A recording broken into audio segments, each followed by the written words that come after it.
One day, after a long day at work, Zara decided to visit a market she hadn't been to in years. As she walked down the bustling street, her thoughts wandered back to the village she had left behind. She had heard nothing from her family since the day she left, and she preferred it that way. But a part of her couldn't help but wonder what had become of her mother. Lost in thought, Zara suddenly noticed a woman walking toward her, her steps slow and uncertain. As the woman came closer, Zara's heart skipped a beat. It was Amara. Her once beautiful face was now worn and tired, her eyes filled with a sadness Zara had never seen before. For a moment, Zara considered turning away, but something kept her rooted to the spot. Amara's eyes widened as she saw Zara, though she didn't recognize her daughter. Instead, she saw a woman who resembled the daughter she had lost. "Please wait," Amara called out, her voice trembling with desperation. Zara hesitated, then turned to face her. "Yes?" she asked, her voice calm but guarded. Amara reached out, her hands shaking. You look like my daughter," she stammered. "Her name is Zara.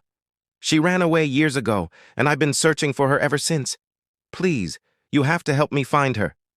Zara's heart clenched at her mother's words, but she kept her face expressionless. "Why did she run away?" she asked quietly. Amara looked down, her eyes filling with tears. I wasn't a good mother," she admitted, her voice barely above a whisper. "I treated her terribly, and now I'm paying the price. My husband left me, and I have no one else. Zara is my only hope. If I could just find her—" Zara remained silent, her emotions swirling inside her. She wanted to feel satisfaction at seeing her mother in such a state, but instead all she felt was a deep, aching sadness. "Can you tell me more about her?" Zara asked, her voice steady despite the turmoil in her heart. "What was she like? What did she want to be when she grew up?" Amara's face twisted with anguish as she realized she didn't have the answers. I don't know," she admitted, her voice breaking. "I never asked her. I never took the time to know her. But she was a good girl. She was kind, and she tried so hard to please me. And I failed her." Zara's eyes filled with tears as she listened to her mother's words. She had longed to hear such an admission for years, but now that it had come, it brought her no comfort. "I'm sorry," Zara said softly, her voice thick with emotion. "But if you don't know anything about her, how can you expect to find her?" Amara's shoulders slumped in defeat. "I don't know," she whispered. "I don't know what to do. I just need to find her. I need to tell her I'm sorry." Zara's heart ached as she watched her mother break down in front of her. She had never seen Amara so vulnerable, so desperate.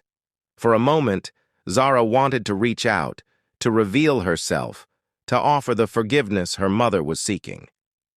But then she remembered the years of pain and loneliness she had endured because of this woman. "I'm sorry," Zara said again, her voice firmer this time. "I wish I could help you, but I don't know where your daughter is." Amara nodded slowly, her face crumpling in despair. "Thank you anyway," she whispered, turning to walk away. Zara watched as her mother disappeared into the crowd, her heart heavy with conflicting emotions. She had seen the suffering in her mother's eyes, but she had also heard the desperation in her voice. Amara was hurting, not because she was truly sorry for the way she had treated Zara, but because she had lost everything and had no one left to turn to. When Zara finally returned to her home that evening, she couldn't hold back her tears any longer. She collapsed onto her bed, sobbing uncontrollably. She had waited for this moment for so long, the moment when her mother would realize the gravity of what she had done. But now that it had arrived, Zara found no solace in it. As the night wore on, Zara found herself torn between two powerful emotions. Part of her wanted to help her mother, to show her the kindness that had been denied to her for so many years. But another part of her, the part that still bore the scars of her childhood, wanted to let Amara suffer, just as she had suffered. Zara stayed awake late into the night, wrestling with her thoughts. She knew that no matter what decision she made, it would change her life forever. But as the first light of dawn crept through her window, Zara realized that the choice she faced wasn't just about her mother, it was about who she wanted to be. Did she want to be the kind of person who could forgive, even when forgiveness was undeserved?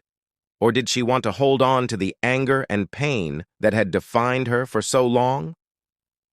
As the sun rose, Zara wiped her tears away and made her decision.